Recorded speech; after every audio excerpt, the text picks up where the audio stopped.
Hello everyone. हमारी आज की कहानी है गन्ना जवाहर का चौथा भाग। उसकी हंसी से जवाहर सिंह को लगा कि मानो ढेर सारी चूड़ियां खनक उठी हों। गन्नाबाई ने जवाहर सिंह से आंखें मिलाने की नाकाम कोशिश से कहा, बहुत चर्चे सुने थे कुंवर साहब आपकी दिलेरी और बहादुरी के। सोचा करती थी न जाने कैसे होंगे आप। और अब जिन आंखों से देख रही हूँ उन्हीं की पलकों पर बिठाने का अरमान जाग रहा है, मुराद जाग रही है। कसम अल्लाह पाक की, मैं तो दिल ही हार गई हूँ।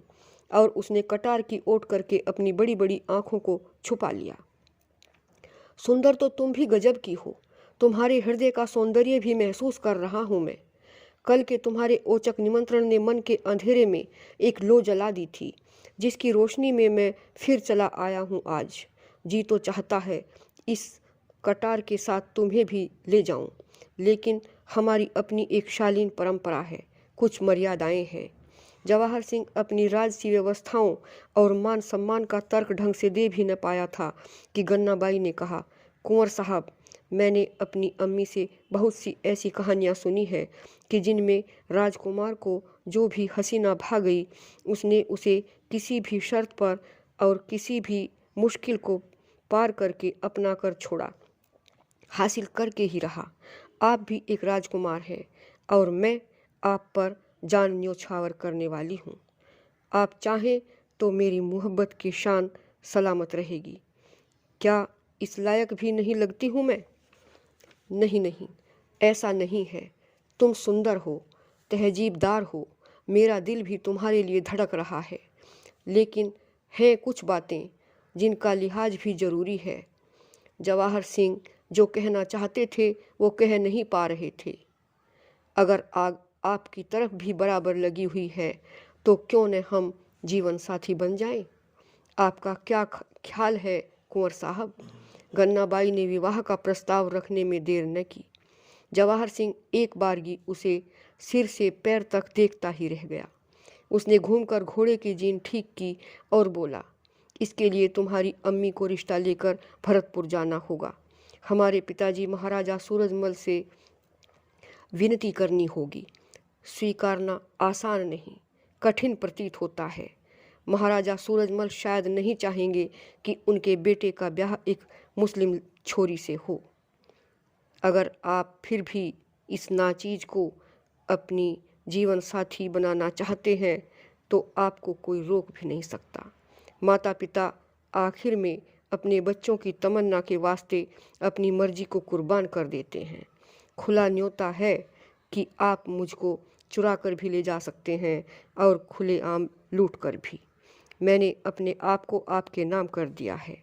जवाहर सिंह ने अपनी बारीक मूँछों पर ताव देते हुए कहा, हम जाट हैं, हमें जो चीज़ अच्छी लग जाती है उसे चुराते और लूटते नहीं बल्कि खुलेआम छीन ले जाते हैं। गन्नाबाई ने उसे गौर से देखा, बोली, मैंने जाटों की खुददारी के किस्से सुने हैं। बेशक आप मुझे छीन ले जाएंगे। गुजारिश करती हूँ कि आप मुझे छीन ले जाएं। मैं आपकी होकर आपका धर्म और आपकी जाति कबूल कर लूँगी। भावुकता के ज्वार में जवाहर सिंह ने वचन दिया, अगर तुम तैयार हो तो शास्त्र विधि से विवाह करूँगा तुम्हारे साथ और अपनी रानी बनाऊँगा। गदगद भाव से आंखें मुद गई गन्नाबाई की। मन में प्रसन्नता दोगुनी हो आई।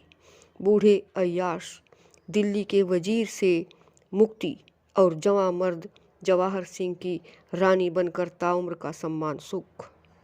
उसने कटार को दोनों हाथों से देने के लिए जवाहर सिंह की ओर बढ़ाया और बोली, आपके अल्फाज का यकीन है मुझे, सबूते यकीन लीजिए अपनी कटार। परंतु जवाहर सिंह ने कहा, यह कटार मेरे वचन की सौगात है, तुम ही रखो अपनी हिफाजत के लिए। तभी गन्नाबाई को किसी के आने की आहट सुनाई दी। वह भयभीत से स्वर में बोली, लगता है कुंवर साहब कोई आ रहा है। डरो नहीं, अब तुम जवाहर सिंह की अपनी हो। और अपनी तलवार म्यान से बाहर खींच ली जवाहर सिंह ने। बोला, आने वाले की गर्दन कलम करके ले चलूँगा तुम्हें। नहीं नहीं कुंवर साहब, अभी नहीं।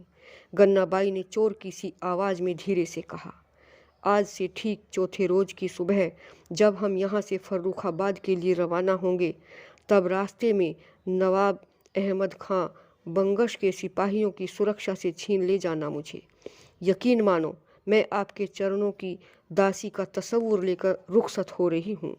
याद रखना, भूल मत जाना।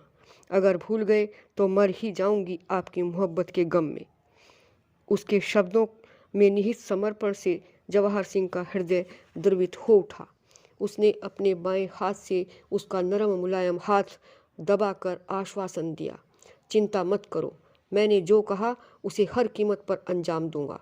आज से चौथे दिन तुम मेरे महल को सुशोभित करोगी।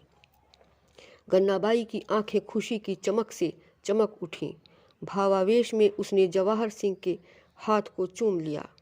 आहिस्ता से बोली, खुदा हाफिज, संभल के जाना मेरे सरताज। दुआ करती हूँ खुदा तुम्हें सलामत और सेहतमंद रखे।